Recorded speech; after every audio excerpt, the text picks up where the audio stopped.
this is a really great appetizer tart, and I think it's something that's really fun, a little different, because, you know, cheesecake is such a popular dish. And I love cheesecake. Good way to get flavors, you know, that good cream cheese base. So let's make it with Parmigiano-Reggiano today. Okay, well, what else would we use for Parmigiano? And I got your recipe, so you wanted a spring-form pan. Boy, I love dividing and conquering. This is great. Isn't this wonderful? Perfect. All right, so I'm going to go ahead and butter this for you. Yeah, butter that, and then the crust is very simple. It's a mixture of some butter and garlic cooked in a pan, and some ground walnuts, and some breadcrumbs. Okay, so I'll get that going. Yeah, you get that going, and how about if I move over here and I'll work on doing the filling? All right, so why don't you tell people that this is really a fantasia. This is not a traditional way to have Parmigiano, nor was the cannoli shell that I've just made. That's true, and in fact, that's the nice thing about Italian foods. They have a relevance to any kind of culture and cuisine. That's how the French started using Parmigiano-Reggiano and making it into their French dishes. It's a very universal cheese. It's great, and this cheesecake is based on cream cheese, just like any kind of a cheesecake. So just regular cream cheese. Regular cream cheese, about a pound of that goes in. And you want just 1 clove of garlic? 1 clove of garlic. In some butter. Okay, I'm getting the breadcrumb and the nut mixture ready for the shell. Right, and I'm going to put in here also 8 ounces of grated Parmigiano-Reggiano. You better have a strong arm for this. All right, so are you using a young Parmigiano or what? It's any Parmigiano that you can get at the store. It doesn't really matter. Okay, so you have a pound of cream cheese. Right. We're going to add some egg yolks to this, one at a time. All right. Okay, and the egg whites we're going to save and use later to lighten that. I'm going to do them for you. Okay, so in go the egg yolks. This is very simple. It really doesn't take much time to put this cake together.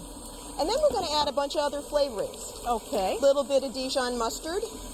Now this could be either a savory or a sweet tart, right? I've served it as an appetizer. This is really easy for them to do because they don't have to make a pastry crust here. We're just using some crushed up, some... Well, isn't that what we love about cheesecake? This is easy. Breadcrumbs and nuts and some butter.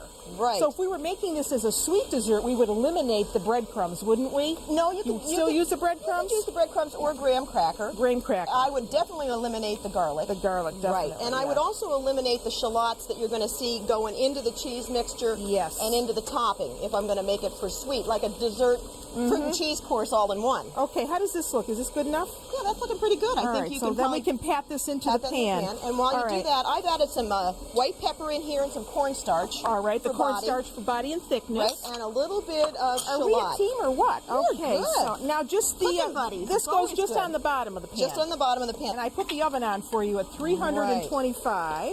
And finally, a little heavy cream. I think we like heavy cream today, no? Okay, so I'm going to pat this into the bottom. And the butter is going to help solidify this. That's correct.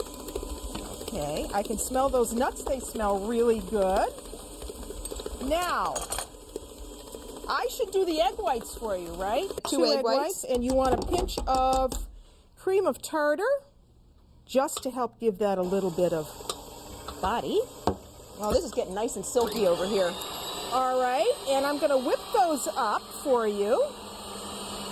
And when they're thick, I'll take those off. Now, I need to do shallots, right? Yes. In fact, we could get going on the topping. Now, this goes pretty quickly here, so why don't we get a little butter for you again. I'm going to use the same pan. I like that. That's I like cooking in the same pan. Right. All right. And some more shallots. All right. You say shallot, I say shallot. Okay. Is that the tomato thing?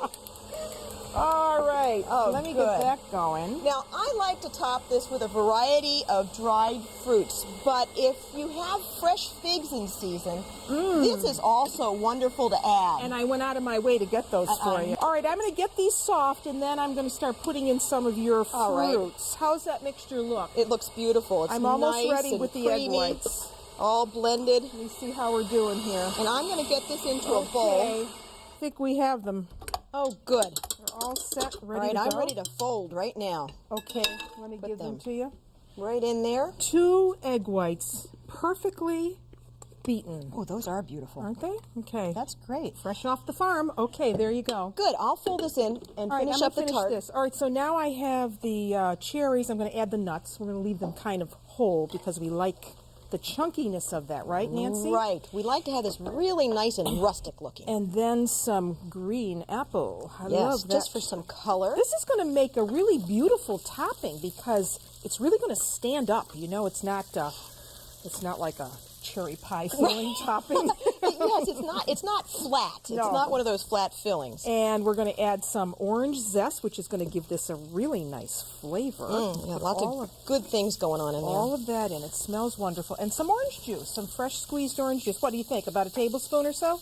Yeah, just enough to get that nice and moist. Okay. And you can add more as the apples cook. Yeah. So we want to just cook this down until the apples begin to soften, but they're not mushy. Right. And you see this is a real dense cheesecake mixture. Look at that filling. That is so gorgeous. that's going to go, and you don't have to worry with a filling like this to get all the lumps out. You don't want to over mix in the egg white. So we're going to put this into the cheesecake Here, let me shell. help you spread that around. Boy. Alrighty. So how high is this going to come up? Not too much. No, it's a fairly low tart. Yeah.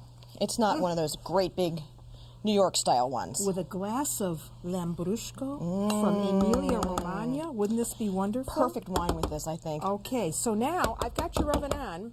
So 325 you said, right? Nice and low. Okay. Put it in for an hour, because after it's been in there for an hour, it's going to sit for an hour in the unopened thing, just like you did. Because you want it to get cooled down. Right, and I have this beautiful tart. This is great. You did a great job. Did I do a good job? You did. Is it browned enough? It's very brown because of the dark pan. If you used a lighter pan, it'd be a little lighter, but I like it like this.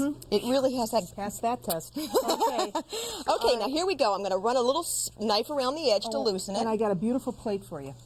Are you organized? What a great... Right from Emilia-Romagna. Perfect. And off comes the top. Looks good. And I got a little trick. Because right. this is such a chunky filling, it's really nice to take and cut this up before in pie wedges so you don't ruin because of the tart. topping. Right, yeah. the topping is so chunky that if you were to go and put that and cut it down through here, you'd have to struggle. So we don't want struggling. No struggling. No so struggling here. You can do this in 12 or 8. Yes, because I would assume this is very rich. This right. is very this rich. This is quite All right. And you asked for some apple jelly that I've got heating here in the pan. This is just going to give this a nice glazy look on top. Gorgeous. Great. All right, so now, can we use this warm like this? You can use it warm. You can almost shake it on. Look at how gorgeous. I hope you can see how beautiful and succulent this looks. This is either a savory or a dessert to me. I mean, I think you could have this either way. So now we just kind of spread it out a little bit. It's very simple, and see how nice and pretty the colors are. You don't have to be like a master food stylist to make it look good. But of course we are master food stylists because so we're going to glaze. Now we're going to give this a little shine. Little shine. A little shine by just Beautiful. going. Wow, what could be better than this? You know, you can't improve on Parmigiano-Reggiano, but boy, this is a close call, don't you think? It's a masterful cheese in the kitchen. It just does all sorts of wonderful things for you. All right, I can't wait to dig into this. Well.